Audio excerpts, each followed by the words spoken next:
The ledger sat open on her desk, ink still wet from the copy she'd just finished. Georgia Hayes had been copying plantation records for 12 years across 7 counties in Virginia, and she'd learned early to keep her face neutral, her hand steady, no matter what words passed beneath her pen. Estate inventories, probate documents, bills of sale. They were all just numbers and names to the white clerks who hired her.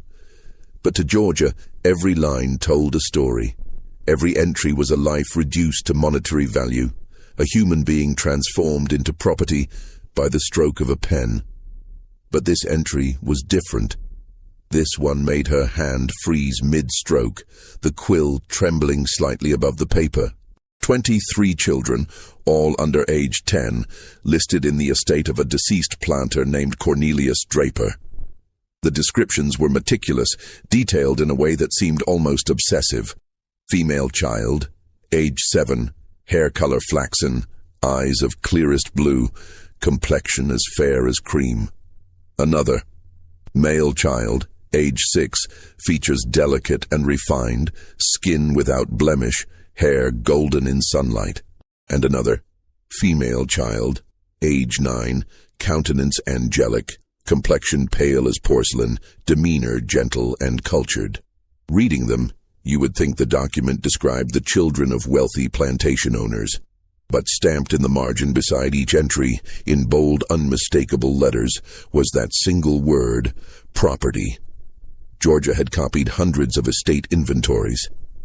She'd seen enslaved people described in every possible way, by height, by strength, by skill, by health.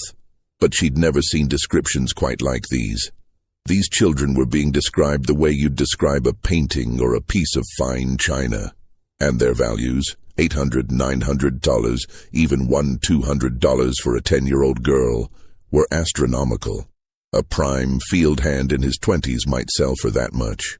These were children who couldn't perform significant labor. She finished copying the document in silence, her mind racing. When she submitted the work to the Hanover County clerk 2 days later, she asked, carefully, casually, as if merely curious, about the unusually high values. The clerk barely glanced up from his desk. Draper specialized in fancy stock, always did fetch premiums. Nothing unusual about it. Fancy stock. Georgia knew what that meant. She'd heard the term whispered in the quarters, spoken with a mixture of fear and disgust by the enslaved women who worked in Richmond's wealthy households. Fancy stock meant enslaved people sold for their appearance rather than their labor. Light-skinned women sold to wealthy men. Beautiful children sold to households where they'd be displayed like ornaments.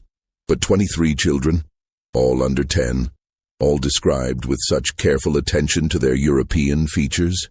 Georgia returned to her small room in Richmond's free black neighborhood that evening and did something she'd never done before. She opened a new notebook, one she'd purchased with her own money, not the ledgers provided by the county clerks, and she copied the entries again.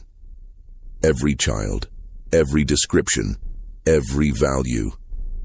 She didn't know why. She just knew that something about those entries felt wrong in a way that went beyond the ordinary horror of slavery. 2 weeks later, she was hired to copy records in Chesterfield County. Another estate inventory, another deceased planter. This one had died in a riding accident, leaving behind a substantial property that included 17 enslaved people. Georgia's pen moved steadily across the page, copying names and values, and then she reached the section listing the children. 5 of them. Ages 4 through 9.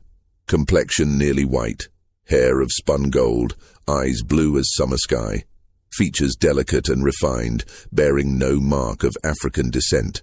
Property, all of them. She felt her heart begin to race. Her hand continued copying, but her mind was calculating. 2 estates, 2 different counties, 2 different planters who died within months of each other. 28 children total, all described in strikingly similar language. It could be coincidence. Virginia had plenty of mixed-race children born into slavery. The system itself ensured that. But the sheer number, the consistent language, the extraordinary values, something about it felt deliberate. That night, she added the 5 new names to her private notebook. She wrote the planter's name, the date of death, the county, the names of the executors handling the estate. She told herself she was just being thorough, that it was simply her habit as a copier to keep meticulous records, but deep down, she knew she was looking for a pattern. Before we continue with the story of what Georgia Hayes discovered in those hidden ledgers and the dangerous web of secrets that would nearly cost her everything, make sure to subscribe to the channel and activate notifications. Drop a comment below telling us which state or city you're listening from, because this story spans across Virginia, but similar horrors were happening throughout the American South in the 1840s and 1850s. Let's discover together what Georgia uncovered in those forgotten records. Georgia Hayes was not a woman given to flights of fancy or wild speculation. She'd built her life on precision, on the careful measurement of ink to paper, word to meaning.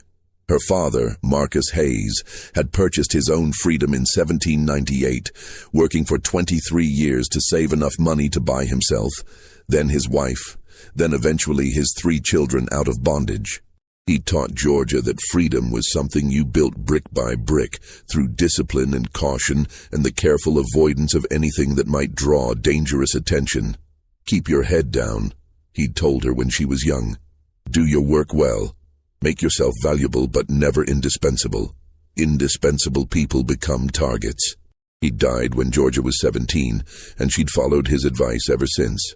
She ran her copying business with quiet efficiency, charging fair rates, never complaining, never asking questions that might make white officials uncomfortable.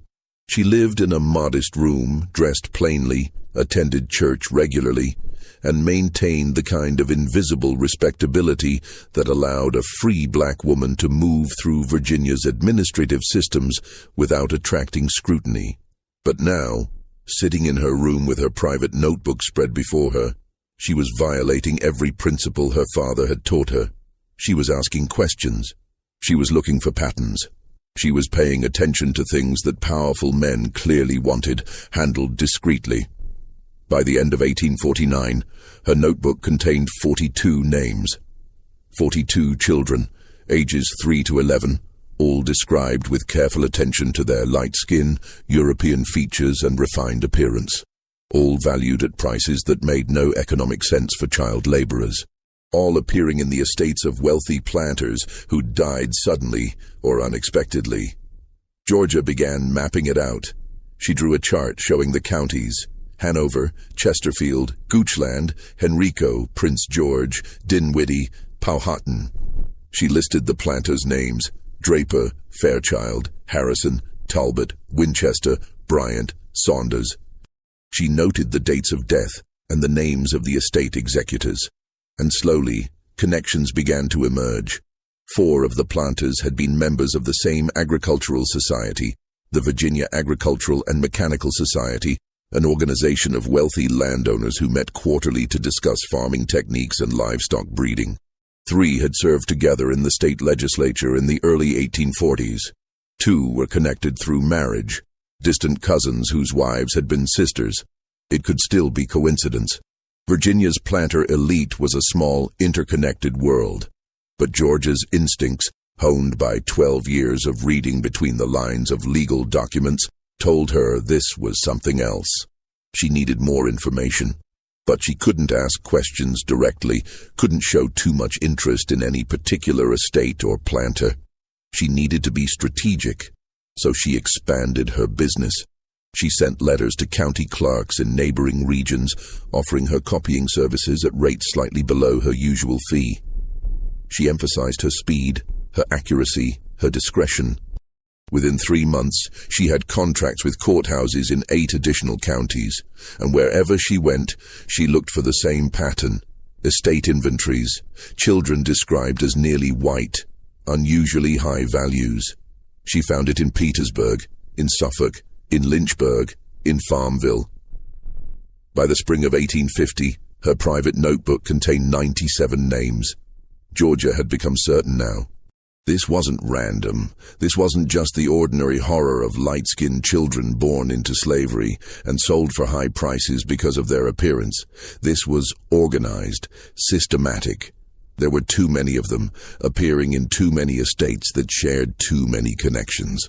But she still didn't understand the mechanism. How were these children being produced? Why did they only appear in certain estates? And why were they being sold so quickly after the planter's death? She needed to talk to someone who'd been inside the system, someone who'd seen what happened on these plantations. It took her 2 months to work up the courage to approach Grace. Grace worked in the household of Malcolm Preston, a wealthy Richmond merchant who prided himself on his progressive approach to slavery. He allowed his enslaved workers to hire out their own time on Sundays, to earn small amounts of money, to move around Richmond streets with limited supervision. Preston believed this made him enlightened. In reality, it just meant he was extracting labor 7 days a week instead of 6, while maintaining the fiction that he was somehow different from other slaveholders. Grace was in her early 30s, sharp-eyed and careful. Georgia had noticed her at the market several times, had seen the way she evaluated people, calculating risks and opportunities with the practiced assessment of someone who'd survived by reading situations correctly. On a warm morning in May 1850, Georgia positioned herself near the fish vendors, examining the day's catch with apparent casualness. When Grace approached to select fish for the Preston household, Georgia spoke quietly, her voice barely audible over the market noise. "I need information about children, light-skinned children, the ones they sell south." Grace's hand paused for just a fraction of a second over the fish, then continued moving. Her face showed nothing. "Why?" "Because I'm finding too many of them in estate records, too many in estates that are connected to each other, and I think someone needs to know about it." Grace finished selecting her fish, paid the vendor, then moved to the next stall. Georgia followed, maintaining a careful distance. After several more purchases, Grace finally spoke, her voice low and controlled. "Second African Baptist Church. Sunday, after the second service ends, go to the basement and wait." Then she was gone, disappearing into the crowd with her basket of purchases. Georgia spent the days until Sunday in a state of nervous anticipation. She'd crossed a line. She'd moved from passive observation to active investigation. If anyone found out, if Grace mentioned it to the wrong person, if someone saw them meeting, but she had to know. The names in her notebook had become more than entries to her. They were children, real children with faces and voices and lives, reduced to property descriptions and sale values. And something was being done to them, something systematic and deliberate that went beyond even the normal cruelties of the slave system. Sunday came. Georgia attended the morning service at First African Baptist, her usual church, then walked to Second African Baptist for the second service. The basement was used for Sunday school and community meetings, and after the service ended, a few people lingered there talking in small groups. Georgia positioned herself in a corner, waiting. Grace arrived with 2 other women. One was younger, maybe 25, with sharp features and cautious eyes. The other was older, perhaps 50, with graying hair and the kind of worn dignity that comes from surviving decades of impossible situations. They sat in the corner with Georgia, their voices barely above whispers. The younger woman was named Phyllis. She worked in a household in Henrico County. The older woman was Sarah. She'd worked on plantations in 3 different counties before being sold to a Richmond family. "You said you're finding records," Grace began. "How many?" 97 children, ages 3 to 11, all described as light-skinned or white-appearing, all in estates of planters who died in the last 2 years, all sold south through specific dealers. The 3 women exchanged glances. Sarah spoke first, her voice heavy with something that might have been resignation or rage. Georgia couldn't tell which. "It's been happening for 20 years, maybe longer. They don't talk about it openly, but everybody in the quarters knows. If you're a woman with light skin, if you have children who come out looking white, you pray you're never noticed. Because if they decide you're useful for the program, your life becomes something else entirely." "What program?" Georgia's voice was steady, but her hands were shaking. They don't call it that. They don't call it anything, really. But there are planters, 8, maybe 10 of them, who've worked out an arrangement. They identify women with the right coloring, the right features, European-looking. They keep them separate from the regular field hands, give them better quarters, better food, and they— Sarah paused, searching for words that wouldn't make the horror too explicit. They use them deliberately, for breeding children who'll look white. Georgia felt something cold settle in her stomach. She'd suspected something like this, but hearing it stated so plainly was different. The children are raised separately too, Phyllis added. Special quarters, away from the main slave population. They're fed better, taught to speak properly, trained in household skills. Also, they'll develop what buyers call refined characteristics. And when the planter dies? Georgia asked, though she already suspected the answer. The children get sold, Grace said. Fast. Within weeks of the estate going to probate, there are dealers who specialize in this, the fancy trade they call it. The children go to New Orleans, Charleston, sometimes Mobile. They're sold as house servants, but— She shook her head. That's not really what they're bought for. How do the dealers know when to expect them? Advance arrangements. The planters work with specific dealers. When a child reaches 4 or 5, old enough to travel, young enough to be trainable, they get listed in the estate paperwork with special notations. The dealers watch for those estates to enter probate, then they send buyers to the auctions. Georgia thought about the notation she'd seen in some of the records. Per agreement, LS. Do the initials LS mean anything to you? All 3 women stiffened. Sarah's face went pale. Laurent Savard, she said quietly. New Orleans dealer. He's been running this trade for years, has connections all through Virginia, Maryland, North Carolina. If you've seen his initials in estate records, then you're looking at the center of the whole operation. Georgia pulled out her notebook, hands trembling slightly. I need to know more. Names, plantations, anything you can tell me about how this works. What she learned over the next hour made her want to weep. The system was elegant in its cruelty. The planters involved— men named Draper, Fairchild, Harrison, Talbot, Winchester, Bryant, Saunders, and at least 3 others, had developed what amounted to a breeding program starting in the 1830s. They selected enslaved women with lighter skin and European features, isolated them in special quarters on their plantations, and used them to produce children who could pass for white. The women had no choice. Resistance meant sale, separation from other children, or worse. The children born from these arrangements were kept separate from the general slave population, given better food and housing, and trained carefully. They learned to speak without dialect, to move with refinement, to perform household tasks with precision. All so they'd be more valuable when sold.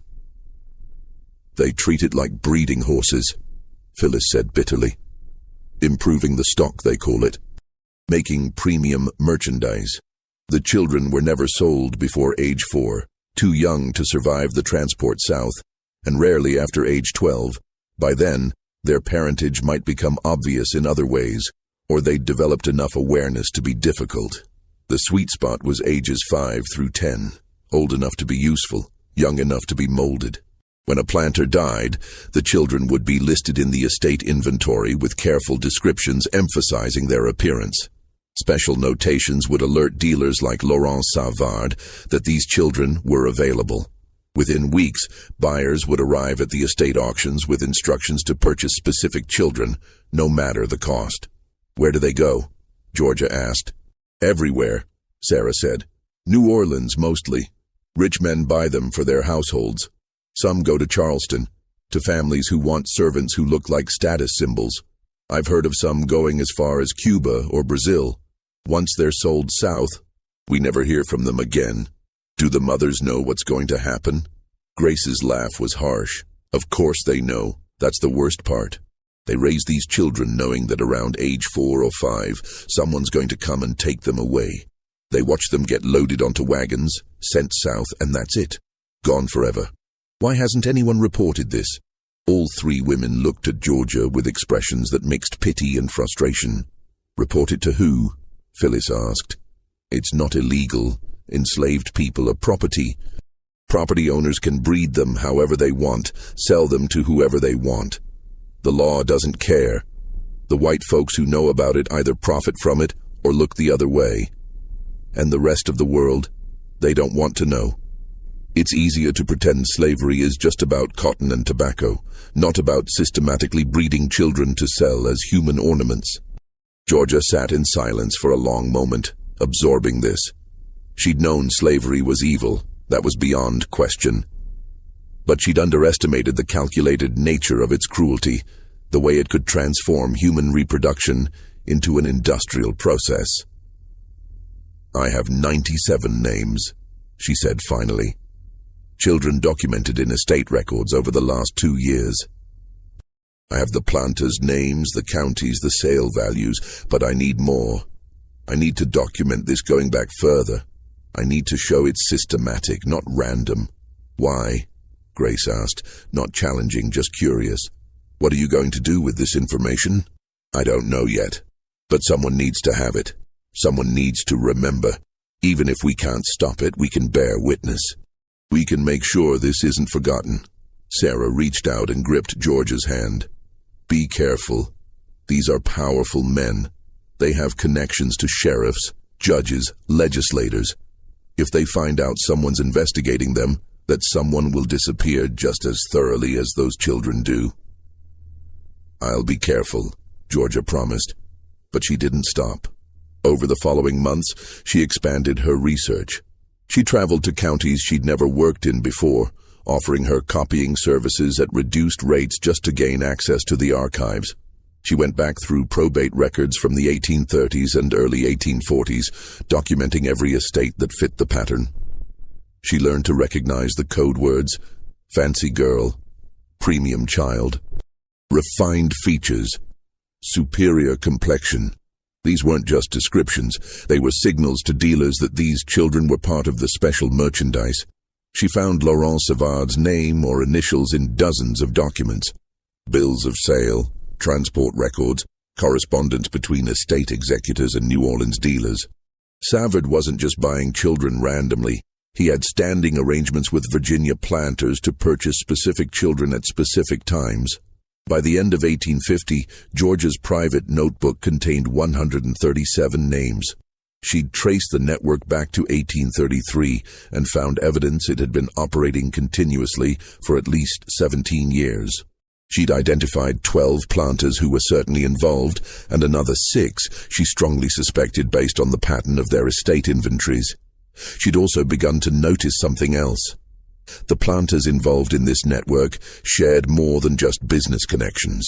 Many belonged to the same agricultural societies and political organizations. Several were Freemasons, members of lodges in Richmond and Petersburg. They witnessed each other's wills, served as executors for each other's estates, married into each other's families. This wasn't just a business arrangement. It was a network, a brotherhood built on the deliberate breeding and sale of children who looked white but were trapped in slavery. Georgia started keeping 2 notebooks. One was her working ledger, which she updated constantly with new information. The other was a clean copy, organized by county and year, with careful annotations showing the connections between planters, dealers, and sales. She hid the working ledger in the false bottom of her sewing basket. The clean copy she sent to a free black family in Philadelphia she'd corresponded with about genealogy research. She didn't tell them what it was, just asked them to keep it safe, sealed, and unopened, unless something happened to her. In January of 1851, Georgia took another risk.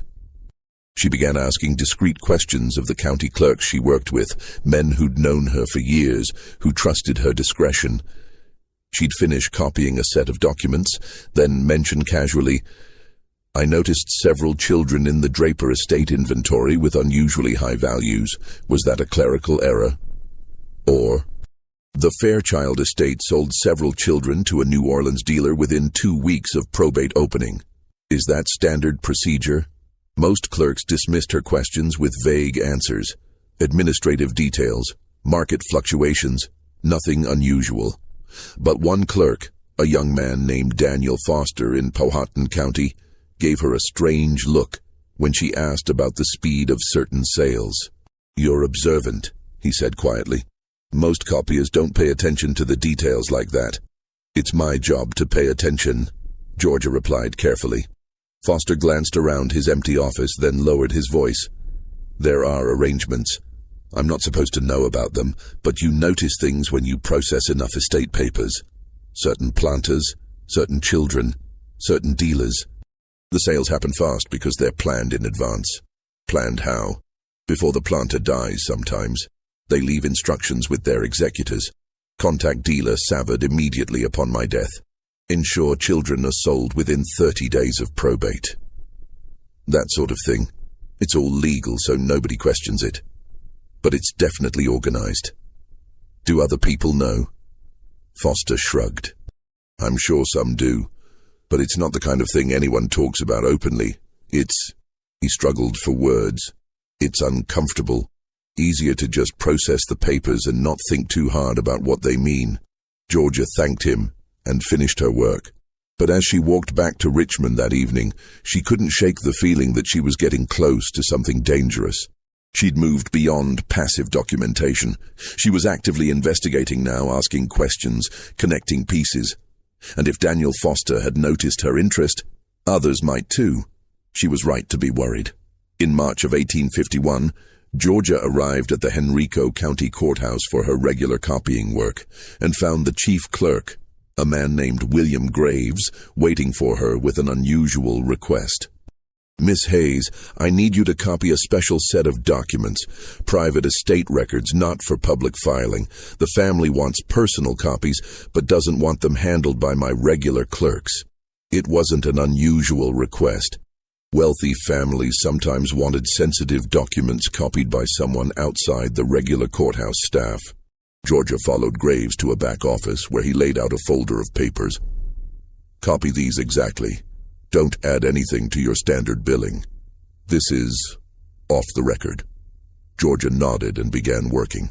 The documents were estate papers for a planter named Robert Harrison, recently deceased. Standard inventory, lists of property, financial accounts. And then she reached the section on human property. 18 enslaved people, 8 of them children, 6 of those 8 described with the now familiar language. Complexion nearly white, hair golden, features refined and regular. But there was something else.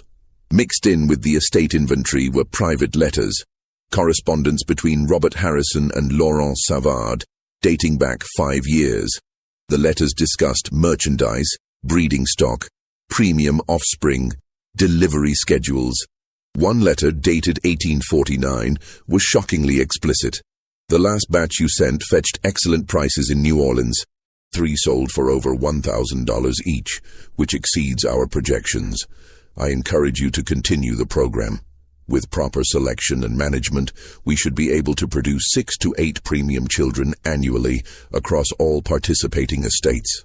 Georgia's hands went cold as she copied the letters. This was evidence. Not circumstantial, not implied, direct proof that this was an organized breeding program designed to produce children for sale based on their appearance. She finished the copying in silence, submitted the work to Graves, and collected her payment. But her mind was racing.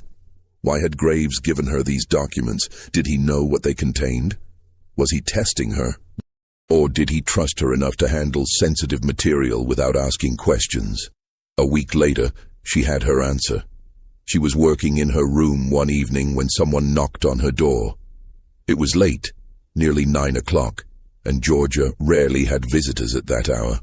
She opened the door cautiously to find William Graves standing outside, looking agitated. "Miss Hayes, I need to speak with you." "May I come in?" Georgia hesitated, then stepped aside.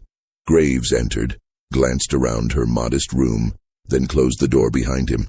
"I gave you those Harrison documents for a reason," he said without preamble.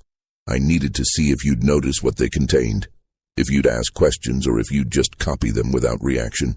"I noticed," Georgia said carefully. "I thought you would. You're more observant than you pretend to be."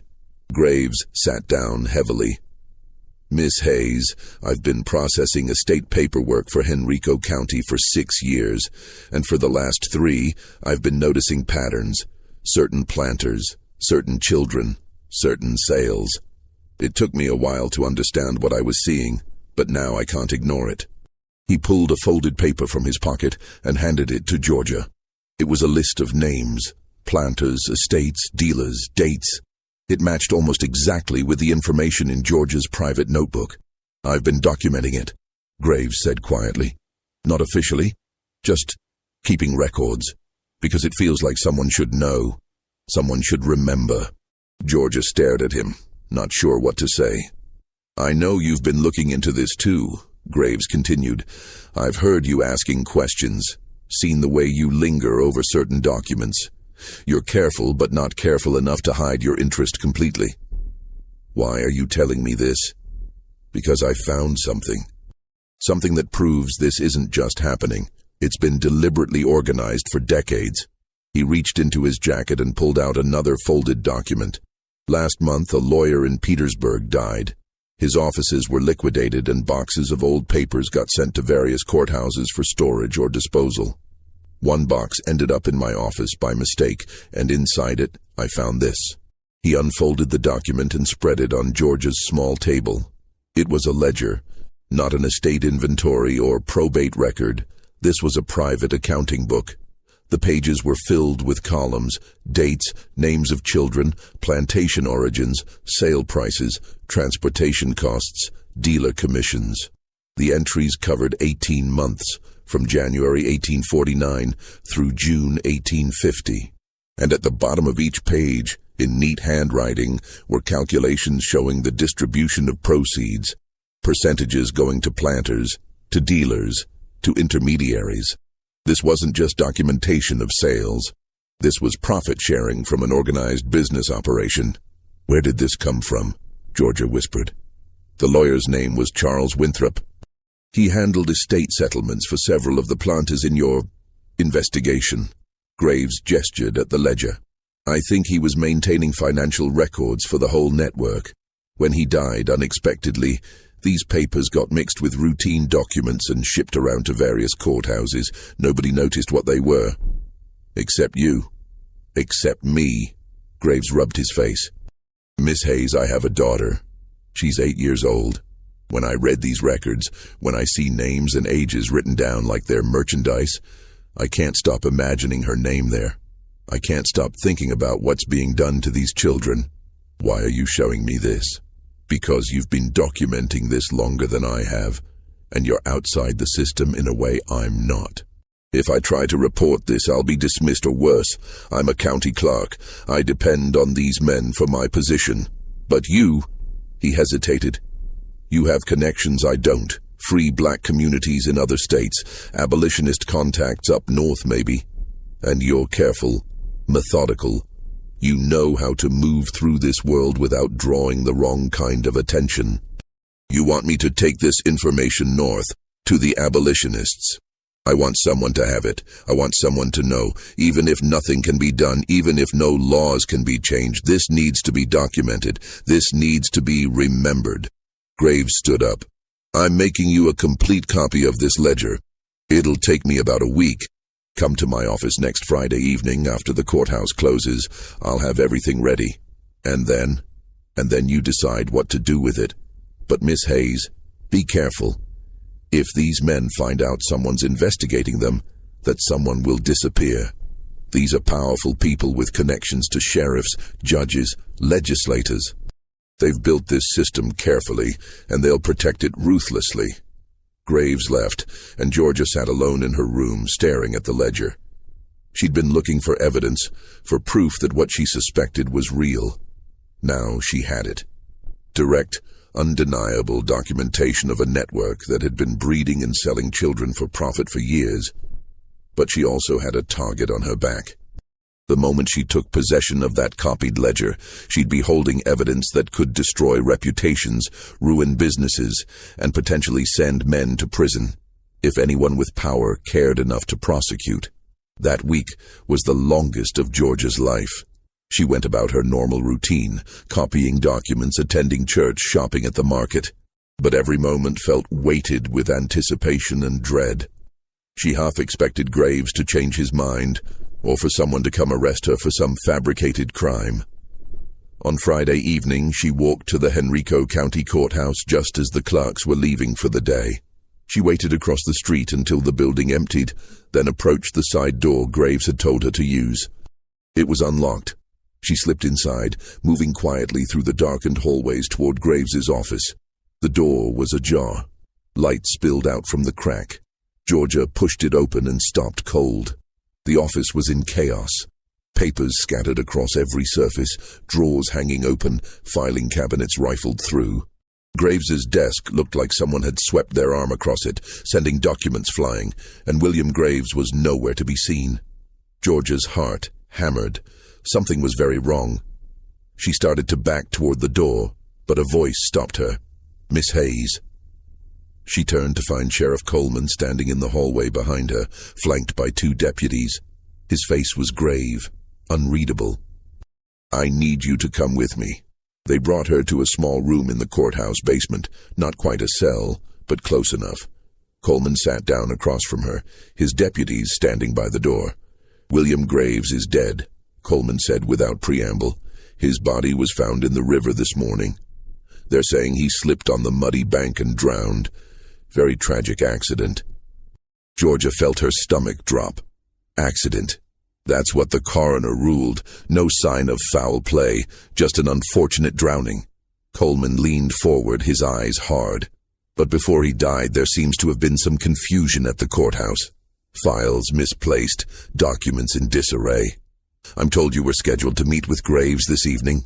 "I've been doing regular copying work for Henrico County. I was supposed to pick up payment for last week's work." "I see." Coleman studied her for a long moment. "Miss Hayes, I'm going to be direct with you. I don't know exactly what William Graves was working on, but I know he was looking into matters that certain people wanted left alone. Important people. People with connections to this courthouse, to the county government, to Richmond's finest families. I'm just a copier. You're more observant than that. And you've been asking questions about certain estates, certain sales. Multiple clerks have mentioned it." He paused. "You've built a good business for yourself here. You have clients who trust you, a reputation for reliability. It would be unfortunate if that were to change." The threat was unmistakable. "I haven't done anything illegal," Georgia said, keeping her voice steady. "No, you haven't, and I'd hate to see your business license revoked on some technical violation. I'd hate to see you have difficulty finding work. Richmond's a small city, Miss Hayes. Reputations are fragile things, especially for free black professionals." He stood up. "All of William Graves's papers have been secured. The courthouse records are intact. There's nothing to investigate. Do you understand?" "I understand." "Good. You're free to go. And Miss Hayes, I trust we won't need to have this conversation again." Georgia walked out of that courthouse and didn't look back. Her hands were shaking, her mind reeling. They'd killed William Graves, made it look like an accident, cleaned out his office before anyone could find whatever evidence he'd been collecting. And they'd warned her, stay quiet or disappear. She went home and locked her door, sitting in the darkness for hours. She thought about her father's advice. Keep your head down. Don't make yourself a target. She thought about the names in her notebook. 137 children, bred like livestock, sold like furniture. She thought about William Graves, pulled from the river with a coroner's convenient explanation. And she made a decision. She wasn't going to stop, but she was going to be smarter about it. For the next 6 months, Georgia did exactly what Sheriff Coleman expected. She kept her head down, did routine copying work, avoided any estates connected to the network she'd been investigating. She attended church, shopped at market, maintained her quiet, unremarkable existence. But privately, she continued her work. She couldn't investigate openly anymore, couldn't ask questions or seek out new records. But she could watch. She could listen. She could continue documenting what crossed her desk naturally in the course of her normal work. And she could communicate with contacts outside Virginia. In November 1851, Georgia received a letter from the free black family in Philadelphia she'd sent her notebook to earlier that year. They'd shared it with members of the Pennsylvania Abolition Society, who were preparing a comprehensive report on the internal slave trade.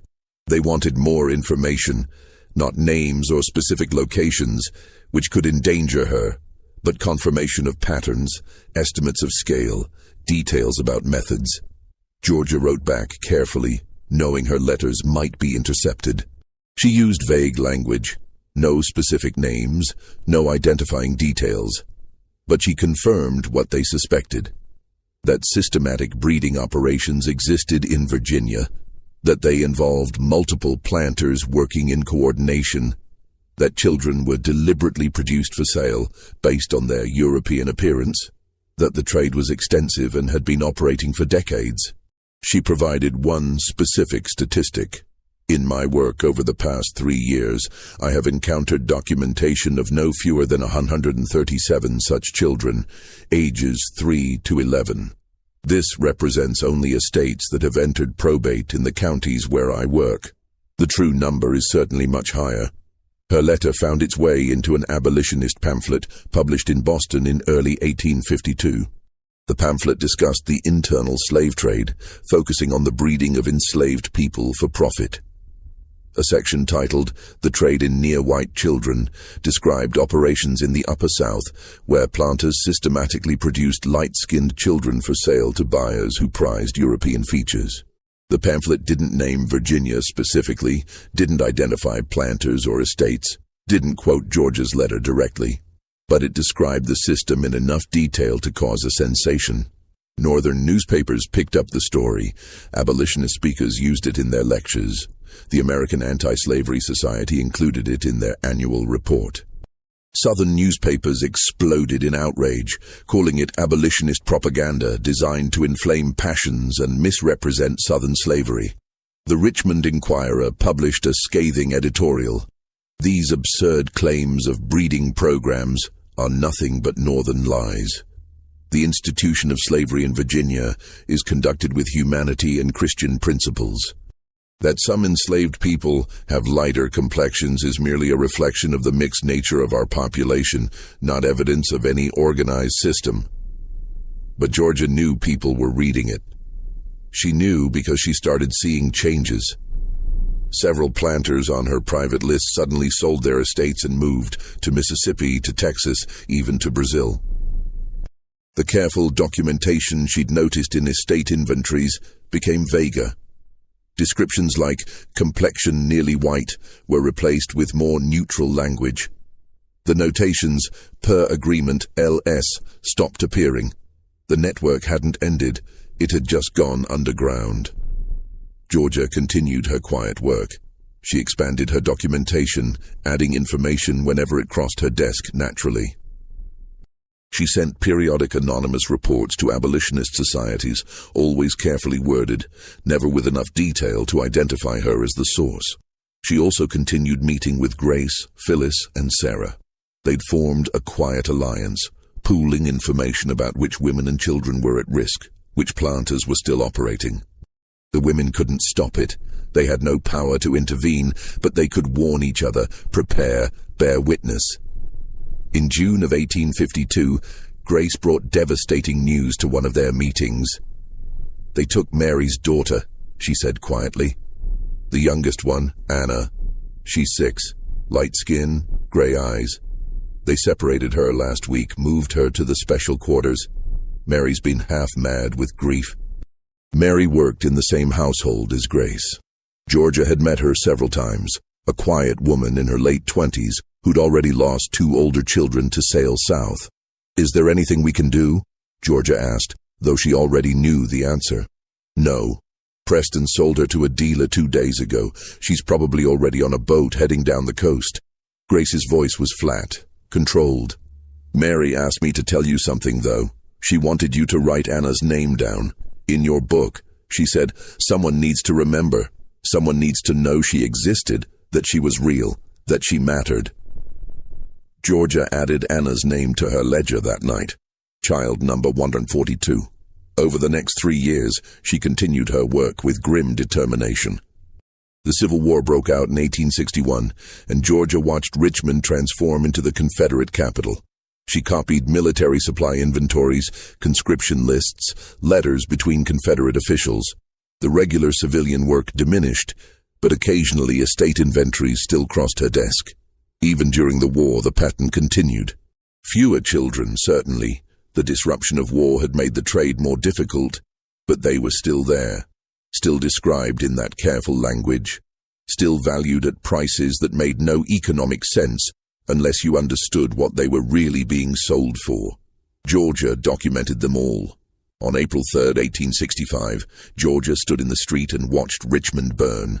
The Confederate government fled, Union soldiers marched in, and enslaved people walked away from their owners for the first time without permission. She thought about Grace and Sarah and Phyllis, wondered if they'd survive to see this day. 2 weeks later, a Union officer from the Freedmen's Bureau knocked on her door. "Miss Hayes, I'm Captain Thomas Bradley. I understand you have experience with documentation, with records. We need clerks to help register freedmen, track down family members who've been separated. Would you be interested in that kind of work?" Georgia looked at him for a long moment. Then she went to her bedroom, reached into the false bottom of her sewing basket, and pulled out her private ledger. "I have records on 179 children," she said quietly, "sold between 1847 and 1864. I have their names, approximate ages, the estates they came from, the dealers who purchased them. Most went to New Orleans or Charleston. I have descriptions, dates, connections between planters. It's not complete, but it's a start." Captain Bradley stared at the ledger, then at Georgia. "You documented this? During slavery? While living in the Confederate capital?" "Someone had to remember," Georgia said. "Someone had to bear witness." Over the next 2 years, Georgia worked with the Freedmen's Bureau, helping trace family connections and reunite separated relatives. Her ledger became part of a broader investigation into the internal slave trade. With the cooperation of Union authorities in New Orleans and Charleston, they were able to trace some of the children she documented. Of the 179 names in her ledger, they found records of 43. Some had been resold multiple times. Several had died of disease. A handful had escaped during the war's chaos. 8 were successfully reunited with family members who'd been searching for them. The rest, 136 children, had vanished into the anonymity of the lower South, their true identities erased, their origins deliberately obscured. But they weren't forgotten. In 1867, the Freedmen's Bureau published a comprehensive report on the internal slave trade, including a section on systematic breeding operations in the Upper South. Georgia's documentation formed the backbone of the section. The report estimated that similar programs across Virginia, Maryland, North Carolina, and Kentucky may have produced thousands of children over several decades, children whose white appearance made them especially valuable to buyers in the Deep South. The report named 12 Virginia planters as confirmed participants in the network, including several who'd been prominent in state politics. It identified Laurent Savard and 4 other dealers who'd specialized in the trade, and it included testimony from formerly enslaved women describing how the system had operated. The report was controversial. Some northern newspapers praised it as important documentation of slavery's horrors. Southern newspapers dismissed it as Reconstruction propaganda. Several of the named planters sued the Freedmen's Bureau, claiming defamation, though the lawsuits were quietly dropped when attorneys pointed out that the documentation was extensive and factual. In 1868, a journalist from Harper's Weekly interviewed Georgia as part of a story on the Freedmen's Bureau's work. He asked her why she'd taken such risks to document these children when she'd had no way to use the information, no assurance anyone would ever care. Georgia thought about William Graves, found in the river with a convenient explanation. She thought about Sheriff Coleman's barely veiled threats. She thought about Mary's youngest daughter, Anna, sold at age 6 and never seen again. She thought about 179 names written in her careful handwriting over 17 years. Because slavery wasn't just about labor, she said finally. It was about erasing people. making them invisible. These children, they could have passed for white, could have walked free if their mother's status hadn't marked them as property. They were evidence of something people didn't want to acknowledge. So I acknowledged it. I wrote it down. I made sure there was a record. And now, the journalist asked, now they're free, the ones who survived. They're adults living their lives somewhere. Maybe they don't remember where they came from. Maybe that's easier. But I remember. And this, she touched her ledger gently. This remembers. So what was done can never be denied. The article appeared in Harper's Weekly in March 1868. It mentioned Georgia's work only briefly. She declined to give her full name, still wary even 3 years after the war. But the article described her ledger, described the network she'd uncovered, described the systematic breeding and sale of children based on their appearance. The article was widely read. It was reprinted in several newspapers. It became part of the growing documentation of slavery's horrors that emerged during Reconstruction. But in the South, it also generated a backlash. Several former Confederates wrote editorials claiming the whole story was fabricated, that no such system had ever existed, that the Freedmen's Bureau was manufacturing evidence to justify Reconstruction policies. Georgia read these denials with bitter amusement. She had the ledgers, she had the estate records, she had the bills of sale. The documentation was real, carefully preserved, verified by multiple sources. But people who wanted to deny the horror of slavery would deny anything, no matter how well documented. She continued her work with the Freedmen's Bureau until 1870, when funding for the program was reduced and many clerks were let go. By then, she'd helped document thousands of family separations and assisted in hundreds of reunifications. Her contribution was noted in the Bureau's final reports as invaluable. Georgia returned to copying work after leaving the Bureau, but now she worked primarily for black businesses and organizations, churches, fraternal societies, schools. The work paid less, but it was safer. Virginia in the 1870s was becoming increasingly hostile to black political participation, and Georgia had learned to be cautious about drawing attention from white authorities. She kept her ledgers, though. The original notebook, worn and filled with her careful handwriting, stayed in her possession. She added notes occasionally, updates when she learned the fate of a child she documented, or when someone came searching for family members who matched names in her records. In 1875, she was contacted by a woman named Catherine Freeman, who'd seen the Harper's Weekly article and recognized details of her own story. Catherine was 28, living in Boston, working as a seamstress. She'd been sold from a Virginia plantation at age 7 and had spent 15 years in New Orleans before escaping during the war. "I don't remember much from before," Catherine told Georgia when they met. "Just fragments. My mother's face, a small cabin separate from the others, other children who looked like me. And then one day men came and put us on a wagon, and I never saw my mother again." Georgia consulted her ledger, tracing through entries from 1854. She found it. Female child, age 7, named Catherine. Pale complexion, blonde hair, green eyes. Chesterfield County, estate of Thomas Winchester. Sold January 1854 to dealer M. Thompson, New Orleans. "Your mother's name was Sarah," Georgia said gently.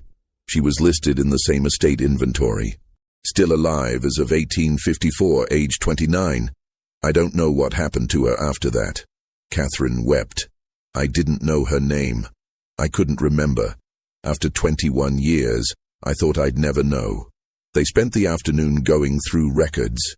Georgia couldn't provide Catherine with a reunion. Sarah's fate after 1854 was unknown, but she could provide information. The name of the plantation, the county, the names of other enslaved people listed in the same inventory who might have known Sarah, might have remembered Catherine. It wasn't much, but it was something. It was memory rescued from erasure. Over the next 15 years, Georgia was contacted by 11 other people who recognized details from the Harper's Weekly article or from Freedmen's Bureau reports. Some were children from her ledger, now adults trying to piece together their origins. Others were family members searching for lost relatives. Georgia helped when she could. She opened her records, shared what she knew, connected people with information. Sometimes it led to reunions. More often it led to confirmation that a loved one had died, or had been sold so many times that their trail was impossible to follow. But even when the news was tragic, people were grateful. "At least I know," one man told her. "At least I know what happened. At least someone remembered." Georgia Hayes died in 1891 at age 70. Her obituary in the Richmond Planet, a black newspaper, noted her decades of work documenting slavery's horrors and helping reunite separated families. It mentioned her ledgers, her contribution to the Freedmen's Bureau's work, her role in exposing the systematic breeding and sale of light-skinned children. In her will, she left her documentation to the Library of Congress, along with a letter explaining the ledger's contents and her methods of investigation.